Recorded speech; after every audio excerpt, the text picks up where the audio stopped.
Well, it is a reprieve for the government as the court gives the implementation of the Social Health Insurance Fund a green light. But what does that mean for employers and employees? Also tonight, the government has admitted that the government-to-government or the G2G oil deal has not achieved what it had intended, or rather what it was intended to achieve.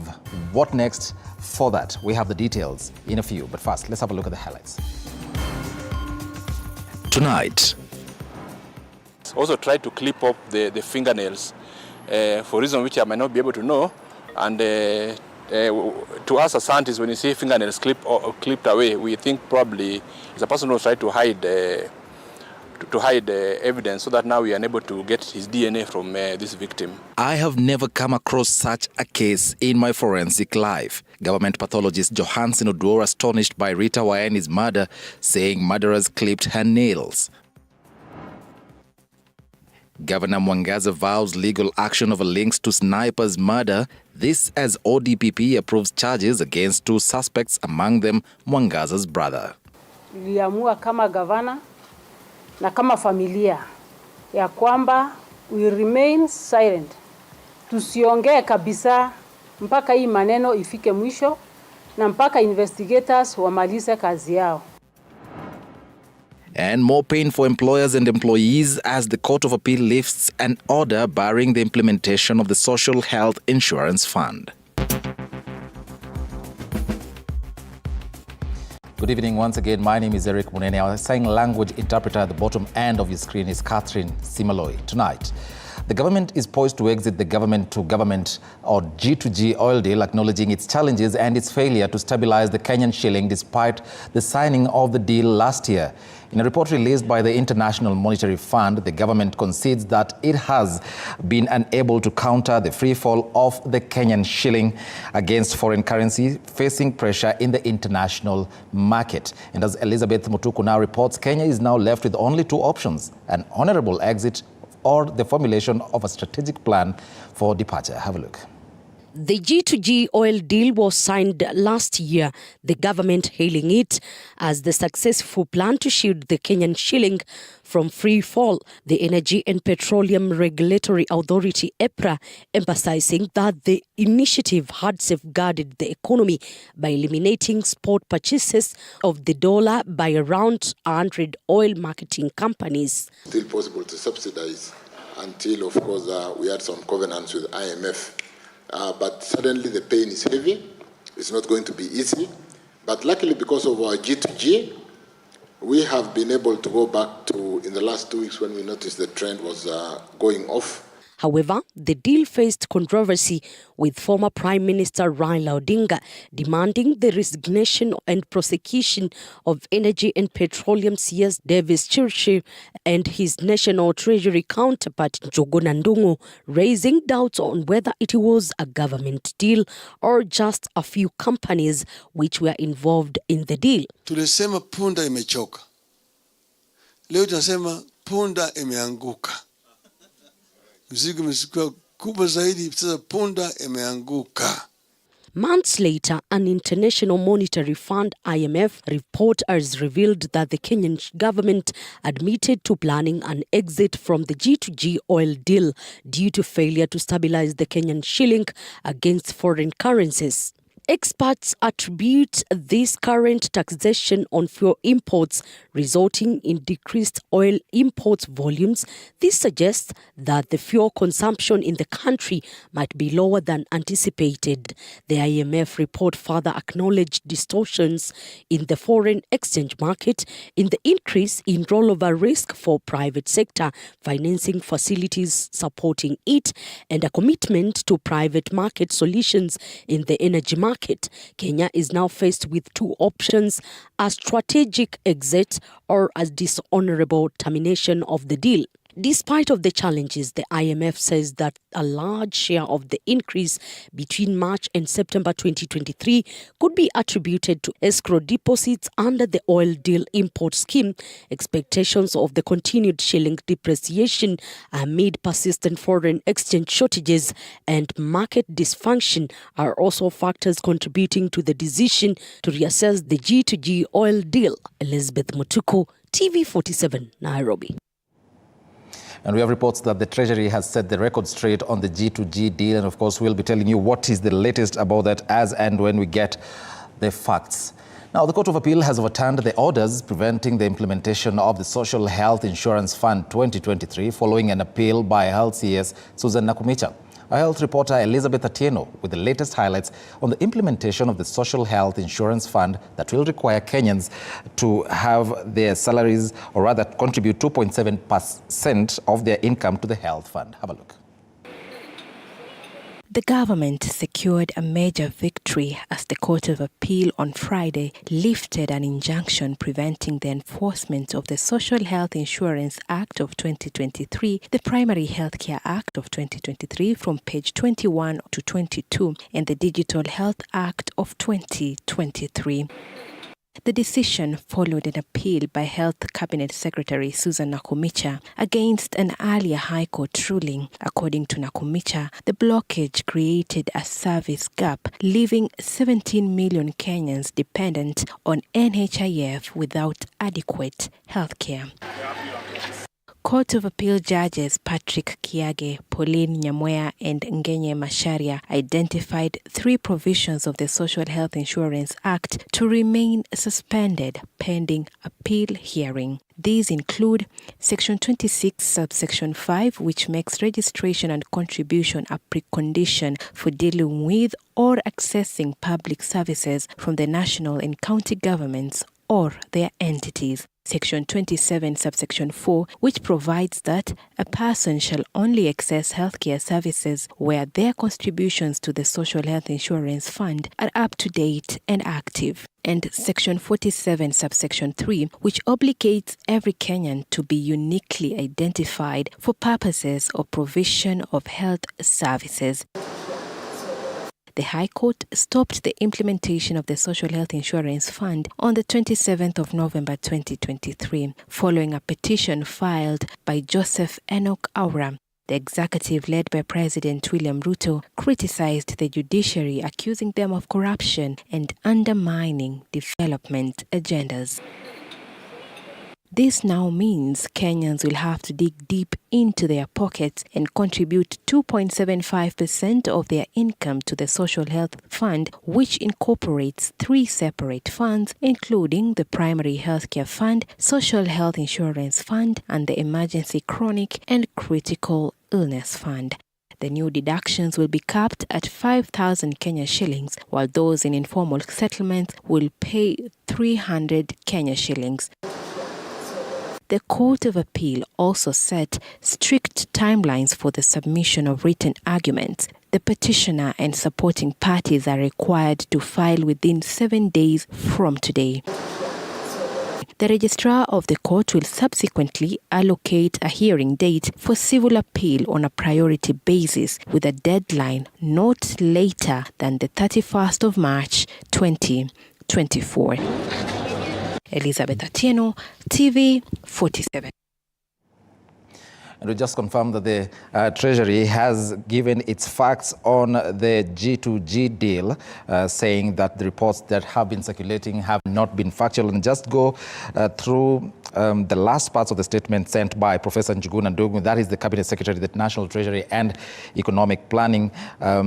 And he says the G2G arrangement has a clear operational framework that spells out the investment protocol for funds collected from the market and the foreign currency conversion protocol. Shortfalls that may result from the foreign currency conversion process at the time of payment for imports are compensated from the interest from investment of the funds. He goes ahead to say that the depreciation of the Kenyan shilling, as witnessed in the recent past, is as a result of market fundamentals and not driven by the G2G arrangement. It is thus quite disturbing that the media has been misrepresenting facts and has made obvious mistakes to this extent, creating uncertainty and panic to many key stakeholders across the globe. And of course, that is a developing story. We will have more as it develops.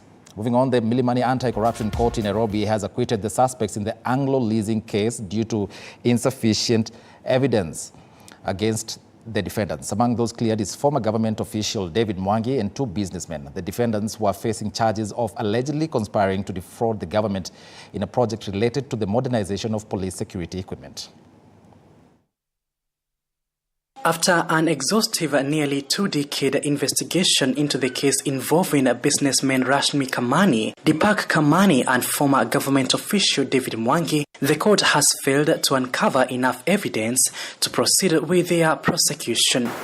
There is no evidence that the 5th to 7th accused persons were involved in any way in the actions undertaken in the offices of the contracting ministry, the Treasury, CBK and the Office of the Attorney General. Nothing locates them there. So that the conspiracy can be complete. I conclude and find that ultimately there is no evidence of either a physical or indeed a meeting of minds on the part of the accused, and no evidence whatsoever that in the things that they individually did in the process, they were consciously pursuing a common intention. The accused was suspected of colluding in a scheme to defraud the government through an Anglo-leasing contract aimed at modernizing security equipment for police with a projected cost of 7 billion Kenyan shillings.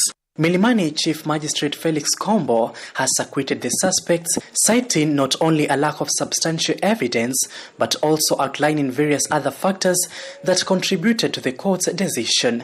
It was already observed that quite a number of witnesses who were intimately connected, and I repeat, intimately connected to the events alleged, are not ultimately the ones who came to testify. Edwin Nyaseda, who was Commissioner of Police at the material time, as already seen, was not called. Instead, Major General Ali, PW16, who confessed in his testimony to not knowing a lot of the matters in issue, was called. This ignorance was not surprising to the court because it is a matter of public notoriety that Major General Ali became police commissioner from outside the police service.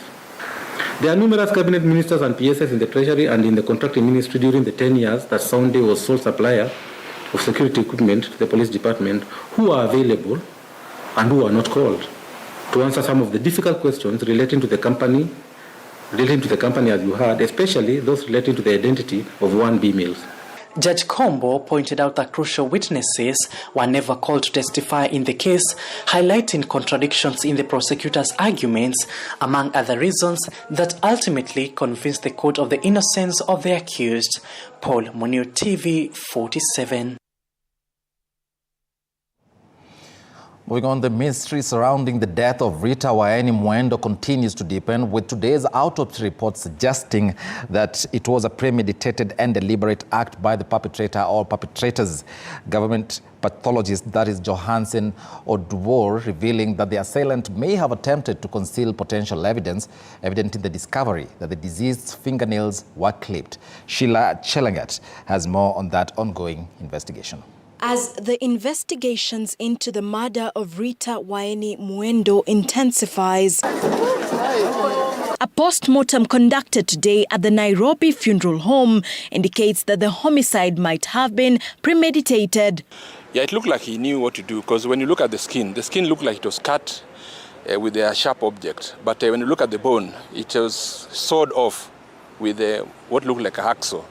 So this is a person who knew what he was doing here. The report further implies that the assailant may have tried to conceal evidence by clipping the deceased's fingernails. The fingernails were clipped, but some of them were still intact. So we took the ones which are there, so that now we can see. Because many times when someone is killed, there is usually what is called lockout principle of exchange, whereby you try fighting back, and we might get some remnants of DNA of this person who did it on those fingernails that we collected. The pathologist also observed that there were no indications of physical struggle, leading to speculation that the victim could have been drugged prior to the murder. What we could feel was a smell of alcohol when you open up the body, but this will be confirmed by toxicology. Toxicology will actually tell us whether there was any drugs which were given, or if there was alcohol, the amount of alcohol which was there in the body.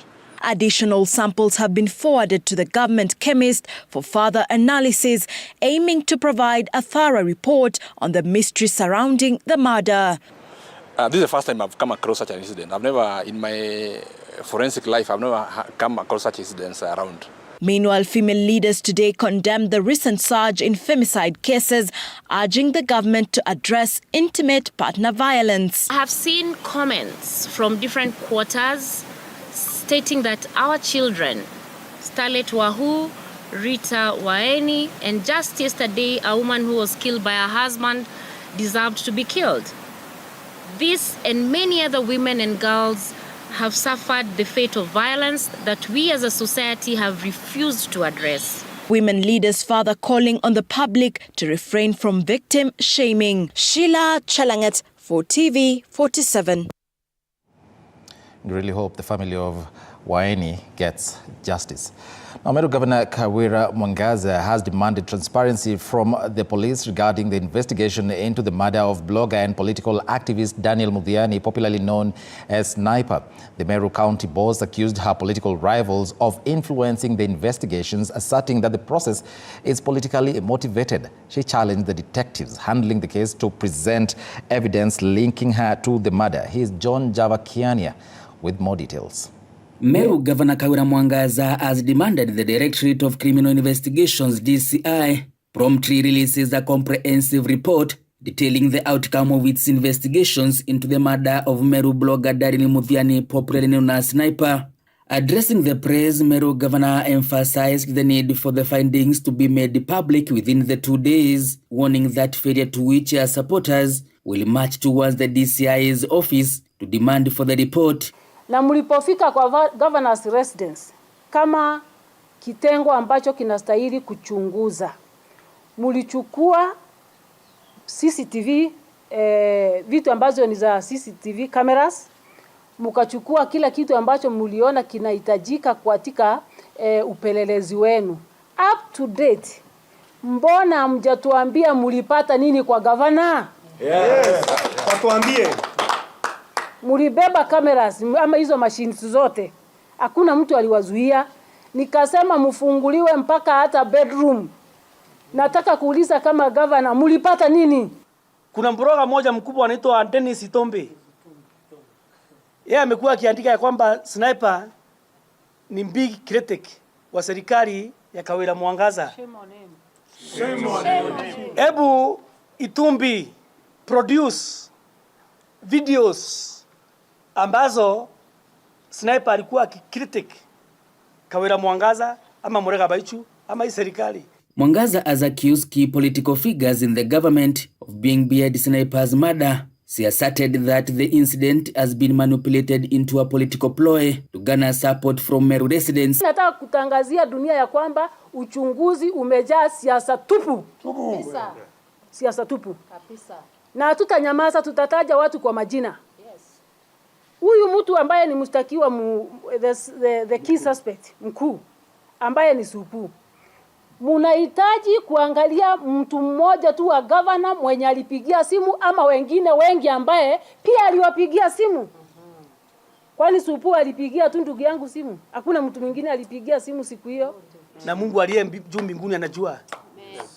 Hatujawahi kufikiria mimi na bibi yangu kumtendea yote amekuwa akitutusi. The governor claims that his family is being targeted because other people who had been in contact with the main suspect have not recorded statements to the detectives. Sniper went missing on the night of December 2nd, 2023, and his body was discovered in a thicket on December 16th. Autopsy results revealed signs of torture before he was strangled to death by his assailants.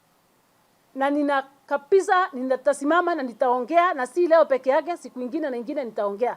Na kuanzia leo tumeamua kama niyo siasa mnataka ichukue hiyo mlengo, tuko tayari.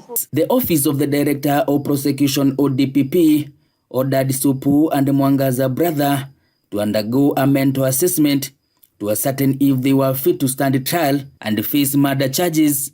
John Javakiania, TV47.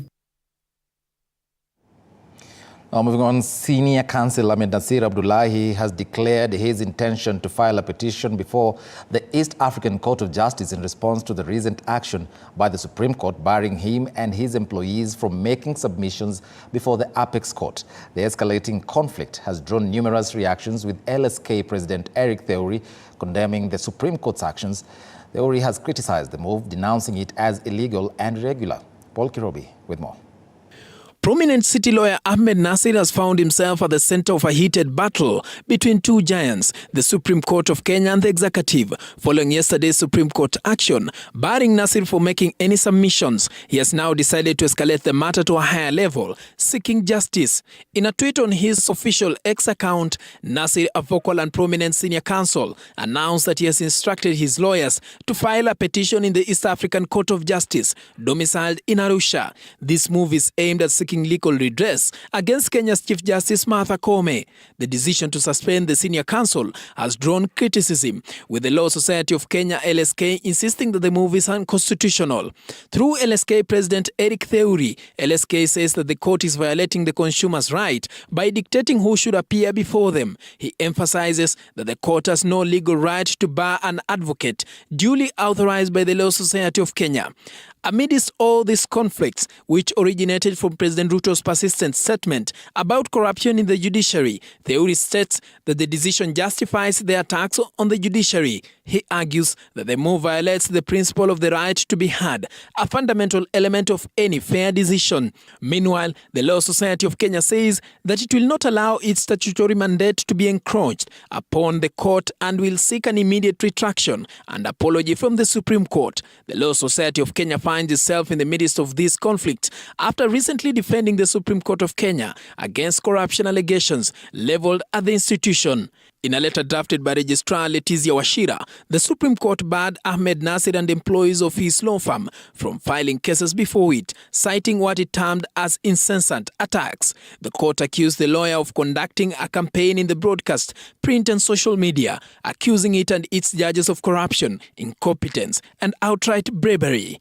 Paul Kirobi, TV47, Nairobi. Now, DCI officials have arrested 5 suspects allegedly involved in the forgery of War Memorial Hospital land lease documents. Among the 5 are 3 directors of a private company that currently manages the hospital. Chichi Josephine with more. The dispute over the ownership of the War Memorial Hospital has taken a dramatic turn as 5 people, including 3 directors of a private company and 2 senior officials from the Ministry of Lands, have been apprehended by DCI officers. The 5 suspects were escorted to the DCI regional offices in Nakuru, facing allegations of involvement in the illegal forgery of land lease documents of the War Memorial Hospital. The contentious extension of the lease in 2021, granting the facility 50 more years on the land, has been a source of conflict between the county government of Nakuru and the hospital management. In response to the arrest, Nakuru County Secretary Samuel Maura, along with the Nakuru West Member of Parliament Samuel Arama, said the county government had filed a complaint with the DCI, asserting forgery and maintaining that the land rightfully belonged to the government. We did write to DCI for investigations, and it's good that if that has happened. So for us, I think we say that let them meet their day in justice when the time comes. But hatujapata information, so I think going forward we should be able to be more clear when we are very clear who has been charged and for what charges. We really support the county government to get back that land, because the law says that once the lease expires, the land reverts back to the user. The user is the county government, and of course, National Land Commission. If people have been arrested, I'm sure there could be something like maybe forgery. I had said earlier. Chichi Josephine, TV47. From Nakuru County, let's cross over now to Migori County, where 2 high-achieving students from the recently released KCPE examinations have faced unexpected challenges in joining the schools that they were assigned to. Tragically, one of the students has been compelled to join grade 6 in the new competency-based curriculum system, while the other is resorting to menial jobs to gather sufficient fare for school despite lacking the necessary fees and school uniform, as Kisewa Emory tells us. We have substrand whole numbers. Teachers and students of St. Mercy Primary School, village of Kokuro, Migori County, were greeted with a shock after the KCPE 2023 top student, Jerry Orido, reported to school, but this time as a grade 6 pupil after failing to join his peers in high school. Tunaogopa huo Orido kwa sababu alishinda hii shule na anakuja kurudia. Tunaomba serikali amsaidie. Tunaomba mtu yoyote ajitoe amsaidie. This unexpected move was as a result of Jerry's inability to afford the required school fees to join high school, despite scoring an impressive 374 marks. Jerry expressed that his decision was influenced by challenging circumstances at home. He revealed the pain of witnessing those he outperformed in a national examination proceed to high school while he remained at home. He still hopes that there is a good Samaritan who can help so that he can go to Kanga High School, the school he was selected to join. Najua ni aibu sana kwa na watoto wadogo kwa darasa juu. Nilikuwa mbele yao na walikuwa nyuma, lakini nimeamua kuweka aibu chini ili niendelee tu na masomo. Hata nikifika mbeleni huko najua nitapata tu mtu wa kunisaidia. Elsewhere, in Kwoyo Kadera village, also in Migori County, another student, Justin Adwor, faces a similar plight. Despite achieving a remarkable 396 marks in KCPE 2023, poverty at home has prevented him from joining his peers at school, resorting to menial jobs like carrying sugarcane sacks and sun-drying cane to earn enough bus fare to reach Kapsabet High School. Nilikuja hapa ili nifanye kazi kila siku, naanika hizi maganda na napata 100 kwa kila siku. Nikifanya hivi kwa siku 15 nitapata transport ya kwenda Kapsabet. Justin, who expected to be engaged in this labor for 15 days, earns a meager 100 shillings. Despite the financial challenges, he believes that this endeavor will generate sufficient funds for him to reach Kapsabet High School. Justin's plea to the school principal is not to turn him away when he arrives without fees and school uniforms. Mwalimu mkuu wa Kapsabet, nikikuja hata kama sina karo, usinifukuze na kuomba. Nilifanya mtihani kwa bidii ili nikuje kwa shule yako. Kisewa Emory, TV47.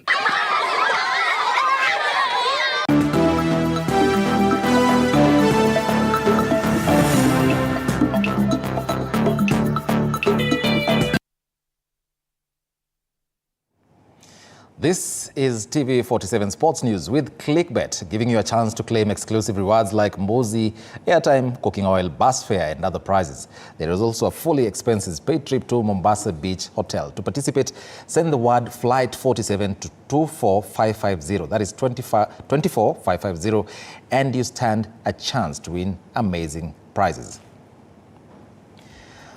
We begin Gor Mahia. The reigning FKF Premier League champions are gearing up for a highly anticipated clash against their arch-rivals Tusker FC at Kenyatta Stadium in Machakos County this Saturday afternoon. Currently leading the standings with 40 points, Gor Mahia faces a formidable Tusker side placed third with 31 points. Now, Tusker FC enters the match in excellent form, securing victories in their last 5 games, including an impressive 5-0 triumph over KCB earlier this month. Gor Mahia, equally formidable, has triumphed in 4 of their last 5 matches, showcasing their prowess in the field. In another significant fixture on Saturday, Shabana is set to host Ulinzi Stars at Raila Odinga Homa Bay Stadium, while Bandari welcomes Kariobangi Sharks at Mbaraki Sports Club. KCB will also be in action against Mohoroni Youth at Thika Municipal Stadium. It promises to be an exciting weekend of football with these compelling matchups.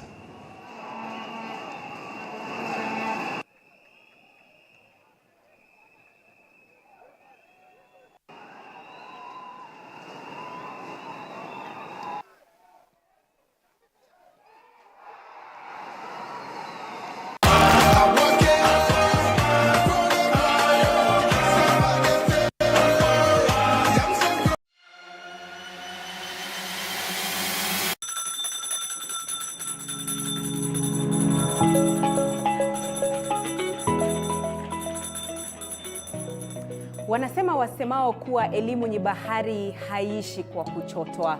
Wakati mwingi natangamana na wanafunzi madarasani, sio kama mwalimu bali kama nahodha kwenye kipindi cha tasnia ya elimu. Na iwapo utanikosa madarasani, basi utanipata nyanjani nikisaka habari zenye usawa, ufasaha na ukweli. Na iwapo utanikosa nyanjani, bila shaka utanipata studioni hapa nikisoma habari na kuendesha mijadala mikomavu. Mimi ni Andrin Kilemi, mpenzi wa lugha ya Kiswahili na elimu kwa jumla.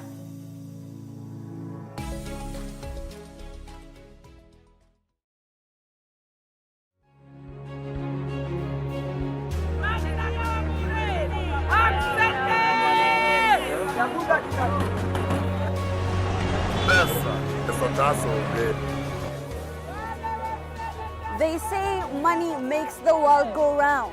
So let's slow things down a bit. Put things in perspective. From the markets to the streets to the stocks, we make the complex comprehensible. Join me, Hibak Said, on TV47 Business News for market insights like never before.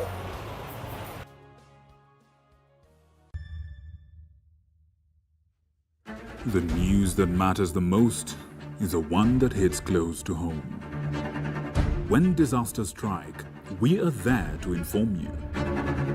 When the bullets are flying, we tell you who's shooting. Oil, bus fare and other prices.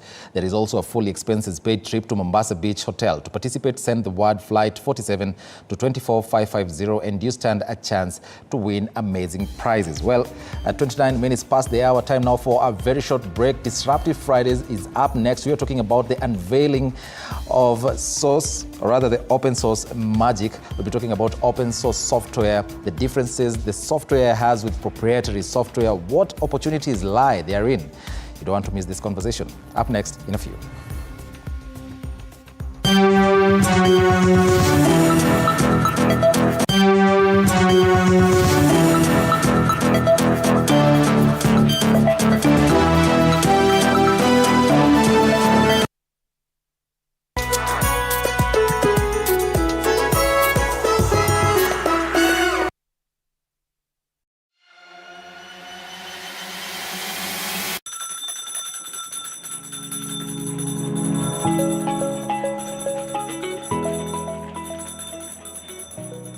Wanasema wasemao kuwa elimu ni bahari haiishi kwa kuchotwa. Wakati mwingi natangamana na wanafunzi madarasani, sio kama mwalimu bali kama nahodha kwenye kipindi cha tasnia ya elimu. Na iwapo utanikosa madarasani, basi utanipata nyanjani nikisaka habari zenye usawa, ufasaha na ukweli. Na iwapo utanikosa nyanjani, bila shaka utanipata studioni hapa nikisoma habari na kuendesha mijadala mikomavu. Mimi ni Andrin Kilemi, mpenzi wa lugha ya Kiswahili na elimu kwa jumla.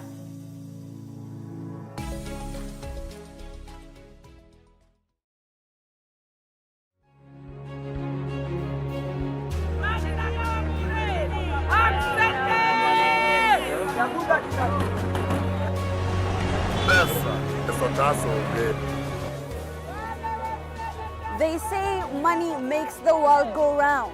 So let's slow things down a bit. Put things in perspective. From the markets to the streets to the stocks, we make the complex comprehensible. Join me, Hibak Said, on TV47 Business News for market insights like never before.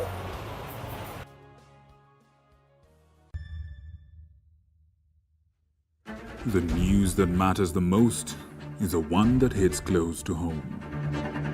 When disasters strike, we are there to inform you. When the bullets are flying, we tell you who's shooting and why. Reporting on your victories, your health, your money, your security, your past, present, and future. We are interested in telling the stories of creativity, hard work, and resilience that you are known for. That is our job. This is my job. My name is Victor Moyakane. and it's my honor to bring you this news this way every Thursday night on the home of Untold Stories.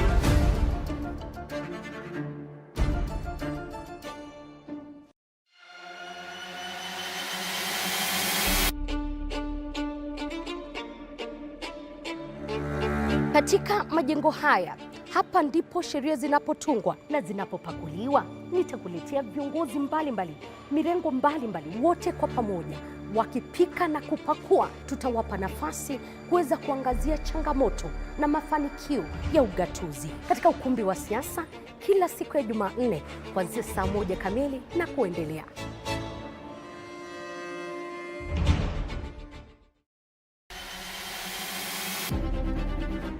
Toka eneo hili la Naivasha kwenye kaunti 032, gatuzi la Nakuru. Toka kaunti ya Elgeyo Marakwet, kaunti 028. Nikiripotia runinga ya TV47 kutoka kaunti ya Wajir. Nikiripotia TV47 kutoka kaunti ya Turukana. Kwa matukio yote yanayojiri katika kaunti hii 012. Kutoka kaunti nambari 1, kaunti ya Mombasa. Nikiripotia TV47 kutoka kaunti ya Lamu. Nikiripotia TV47 kutoka Kisii County. Nikiripotia TV47 kutoka kaunti ya Machakos. Kutoka kaunti hii ya Trans Nzoia. Kaunti 038. Kutoka gatuzi nambari 029, kaunti ya Nandi, chemichemi ya maji.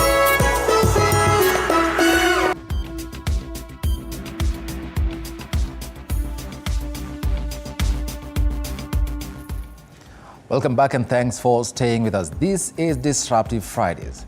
Now, Kenya climate tech startup Coco has secured an undisclosed amount of funding from Rand Merchant Bank or RMB. Coco addresses the demand for charcoal by supplying bioethanol cooking fuel to over 1.1 million homes in the country. The distribution is facilitated through a dense network of advanced Coco fuel ATMs strategically placed in numerous corner stores across urban Kenya. The resulting carbon revenues are distributed as a non-government energy subsidy, allowing even the most economically challenged households to make this switch. RMB, which has been the lead mandated arranger and financier for the innovative carbon financing solution, has now taken a direct investment role to further support Coco's climate objectives.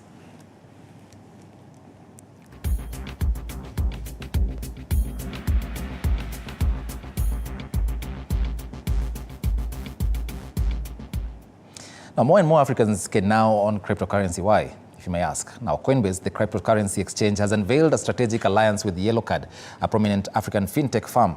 The primary objective of this collaboration is to enhance the reach of Coinbase's offerings in 20 African nations. Insiders in the tech industry highlight a specific emphasis on broadening the availability of the USD coin stablecoin. Now, analysts anticipate that the partnership between Coinbase and YellowCard holds the potential to transform the financial dynamics in Africa. Through the integration of YellowCard's payment infrastructure in the region, Coinbase users can smoothly convert fiat currency into Bitcoin or BTC and USD coin on the Ethereum platform.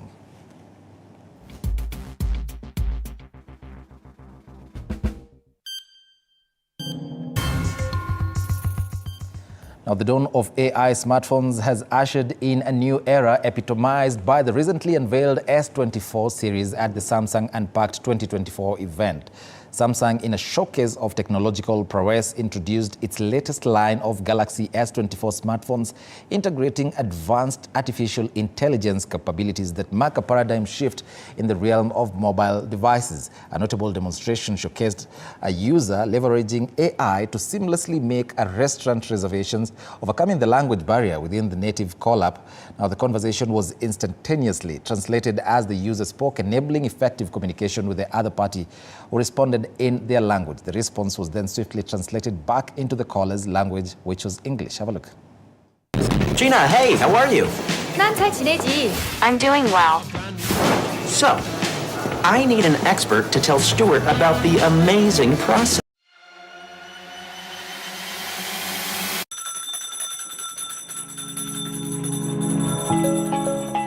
custom ChatGPT is here. OpenAI has introduced their highly anticipated GPT store accessible to ChatGPT Plus team and enterprise users starting Thursday, the 11th of this month.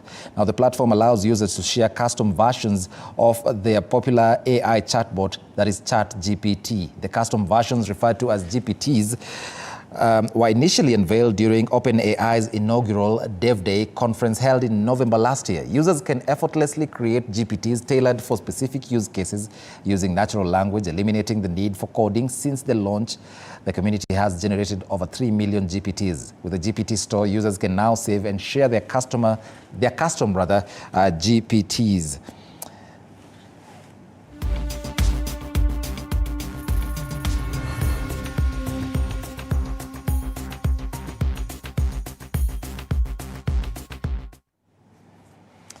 Well, moving on, the open source phenomenon has evolved into a broader movement and operational philosophy that extends beyond software development. It embraces community collaboration, individual expertise, and the free flow of ideas, unlocking possibilities across diverse fields, be it within communities or industry. While the open source community can quickly identify and address security vulnerabilities, there is a risk if users do not regularly update their software with the latest patches. And for that very important discussion, I have with me Kenneth Mbuvi, who's an ICT consultant, to tell us what open source software is and what differences such softwares have with proprietary softwares or software for pay.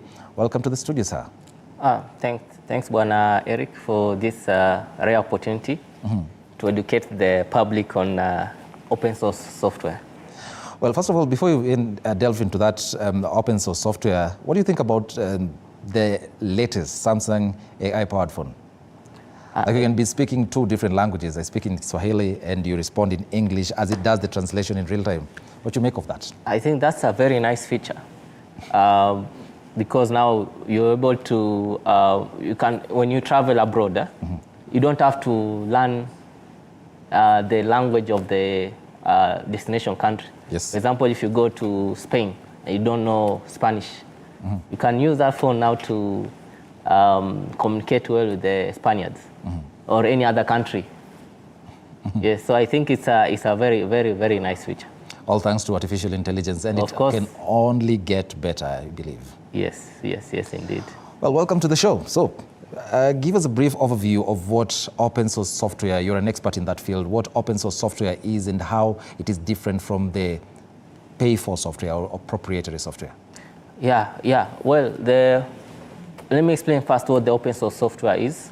Open source software is software which has a source code that is publicly accessible, can be inspected, can be modified, can be enhanced, and also can be distributed. And now with this open source software, you are able to, it embraces collaboration of software developers who come in together. They collaborate together to fix bugs, to add new features without being in the same place, just remotely. Okay? Of course, made possible through internet. And how it differs from proprietary software. A proprietary software is software which is closed, that only the access to that code is limited to specific members of an organization if it is owned by an organization. Okay. So it has a very limited view of what that code is. So you're using a software, but you don't have access to the code in the backend. So first of all, it differs. How it's different is it differs in costs. Okay, the open source is mostly free. Okay. And then also in terms of support, you get support from communities, from the community, open source community. Whereas for the proprietary, you are limited to the vendor. Okay, and then if you want to do upgrades, you are only limited to for the proprietary software, you are limited to the vendor. Whereas you can do upgrade without any limitation in the open source. I think that's what I can mention for now. Movie, you're saying that open source is free and everyone is in business. In fact, one of the world's most known billionaires is known for his proprietary software. That is Windows. I'm talking about Windows. Another billionaire who passed on, that is Steve Jobs, is known for macOS. Those are proprietary softwares. You have Windows, macOS, and they are paid for. You're talking about open source software that people take their time to come up with, communities invest a lot of time in that, and then it's just free. So what is the benefit? What is the opportunity that is there? Yeah, that's a good question. First, I'd like to correct you. It's not completely free. Okay. Suppose you just said it's free. Yes. So you're correcting yourself. Just go ahead. Accessing that, I can give you a link to maybe, for example, where you can download a free code for a software. Okay. But now, how will you install it? You need support. So that's how we come in as an organization to support other businesses to install for them those open source software, and also to maintain that software. Because with time, you need to be doing updates. You need to do some upgrade. If there's a new version, you need to upgrade. Okay? And then also to customize it to your needs as a business, because each business has specific needs. So that's the beauty of open source, because you can customize as you wish. You have access to that code. So you're saying it's free, but you charge for support? Yes. Okay. Any examples of OSS, that is what you call it, right? Yes. Open source software. Yes. Any examples of a prominent OSS that is Kenyan made? We have quite a number of them, but I can say three offhand. I can start with the obvious, the Daraja API. Okay. What does Daraja API do? Daraja API is used by developers to integrate Safaricom payment system into your application. Okay. For example, if I have an e-commerce website, I'll use the Daraja API to integrate with the Safaricom, so I can receive money through till number or paybill online. And that's what is being used as we are speaking. Okay. Yes. Another one is we have Ushahidi platform, which is not only being used in the country, it's being used also outside the country. Okay. It has been used in the rescue operations in Haiti. It has been used to report the police brutality in the Black Lives Matter protest in Portland. It has also been used here in Kenya during the elections to report any election offenses. Yeah, so, and it's still there's quite a number of users. That's just to mention but a few. The other one is we have Baraza. Baraza is a HR platform. Okay. It also has a payroll system. So that's purely open source. Yeah, so those are Kenyan-made open source software. Okay. Yes. So what are the advantages of using open source software over the proprietary software? Just a few examples. All right. So first of all, we have mentioned it is not free, completely free. Okay. So whatever is being charged for the support is just a small percentage over what you'll pay, of what you'll have paid for a proprietary software. So even if you're paying that amount, is quite, most of the time it's like 80% cheaper than the proprietary software. I can give an example. Yeah, go ahead. In the Kenyan government, through the ICT authority, they are using a mail system called Zimbra, which they have used that to cut down the cost by 80% over the proprietary mail solutions that they will have procured. So you see, that money can be used to channel to the development agenda of His Excellency the President, Dr. Ruto. Yes. Yes. So you can even use this open source software to help the government cut down costs in their ICT infrastructure. And they can channel that money to, the savings of that money to the development agenda. Yes. Now, these types of software are usually made better by communities. And you know what they say, too many cooks spoil the broth. So how does it go when too many people with different ideas come in and do their edits? Won't the final product be altered, or rather, won't the final product get to achieve what it was originally intended to achieve? All right, that's a good question. how comes we have so many developers collaborating on one software project, yes. right? And not do any mess. So we have tools for committing code and for deploying that code. And there are standards which are followed to do that. And those have already been set up on those online platforms. So you have to follow that so you don't mess up the system.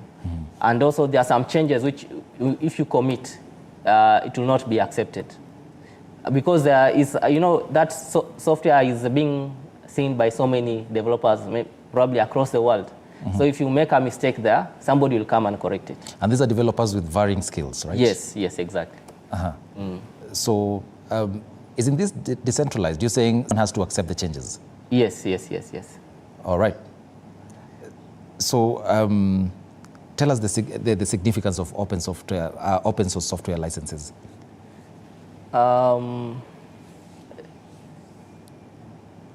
Please repeat that. So how different are the licenses? How do they impact differently the use and the distribution of open source software when you compare that to the proprietary or the paid for softwares? All right. So let me explain first the significance of the open source licenses. Supposing I've created my own software project. I've uploaded my software project on the main platform called github.com. Okay? Yep.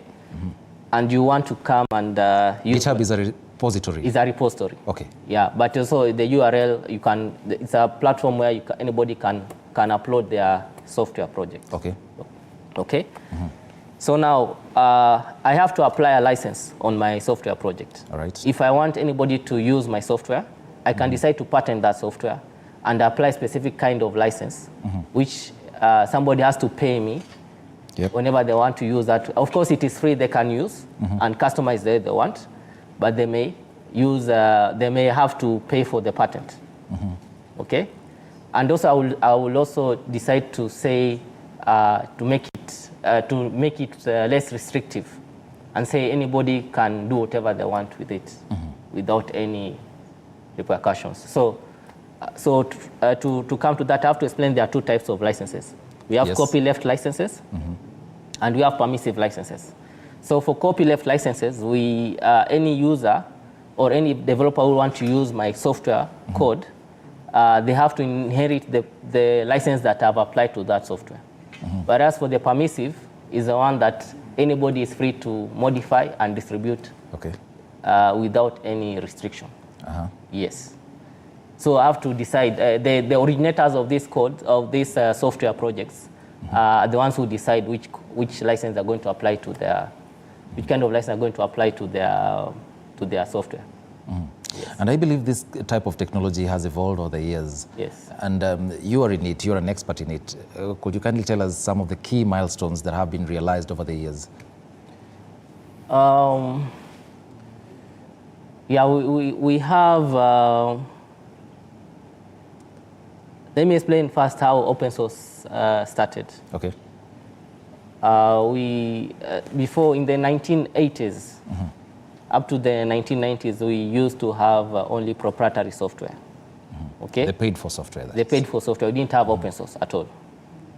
So let's start there. Okay. Now there's a man called Richard. I've forgotten the second name. I think Stallman. Okay. Okay. He started the Free Software Foundation in 1983, which created the GNU project. Okay, it's very important to know that term. So later on, with the introduction of internet, inception of internet in the late 1990s, it made it possible for software developers to collaborate on software projects, open source software projects,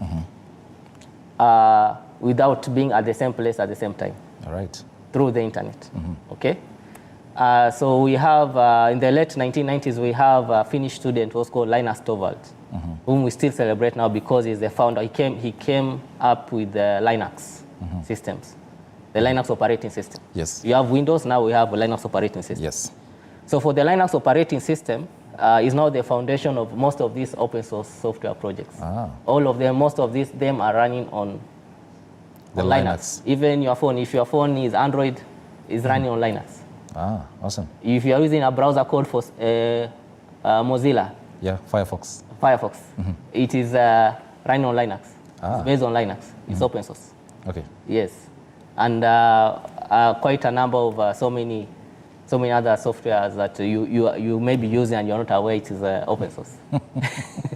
So typically, how's your day like? And I don't want to believe it's a 5 to 8, it's an 8 to 5 job typically. But how is your day like as an industry expert? What currently are you building?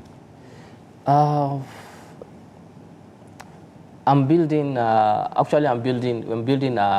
cloud infrastructure for organization, whereby we'll be hosting these open source software applications. I'll explain some of those applications, but they are all running on Linux because as an organization, we are using open source software to help organizations cut down costs, and they can drive the savings to drive innovation and also do other things with their savings. Okay? In the interest of time, could you kindly go to the specifics? All right. Yeah. So like a specific project that you're currently working on and probably how it's going to impact different sectors of the economy. Good. So let me start with, we will have the Zimbra mail cloud infrastructure. Okay. Because businesses need mail systems to communicate. Yes. Okay. Another one is we're building a biometric attendance system, which is running on Linux, which can be used by organizations to monitor the attendance of their employees. Okay, no matter how big the organization is. We also have a visitor management system. For example, when people come to these government buildings, they can be tracked. Okay, without writing on the physical documents. Okay. Yes, also a document management system which can be used by the county governments because they have a lot of physical papers. In case of natural disaster, all the data is lost. But now with the document management system, they can digitize all their documents. We also have an asset tracking and inventory management system that we're also setting up. And all these solutions, they can be set up on the cloud also or on premise. Okay? So I think that I can mention that for now. We also offer trainings in ICT skills certifications. Awesome. Yes. Now let's talk about something that is very, very major in this country. It's a conversation that we've had a lot. A lot of people talk about unemployment in the country, and it's there. It's something that is out there in the open. Everyone can see that. What opportunities lie therein in such technology for the youth, specifically? Wow. I have to mention there's a lot of need for open source, demand for open source skill set. And even as an organization, we are struggling to find the right skill set. So, and this, the foundation of all this open source is getting the Linux administration certification. Yes. So there are a lot of opportunities, lucrative opportunities in open source. That's what I can say. But now it needs you to do some training. Yes. All right. Yeah. Very briefly, in 30 seconds or less, what kind of training? First of all, I would say they will have to start with the Linux administration training. Okay. Because most of these open source systems are running on Linux. Okay. Yes. All right. Thank you so much, Kenneth Mbovi, for that.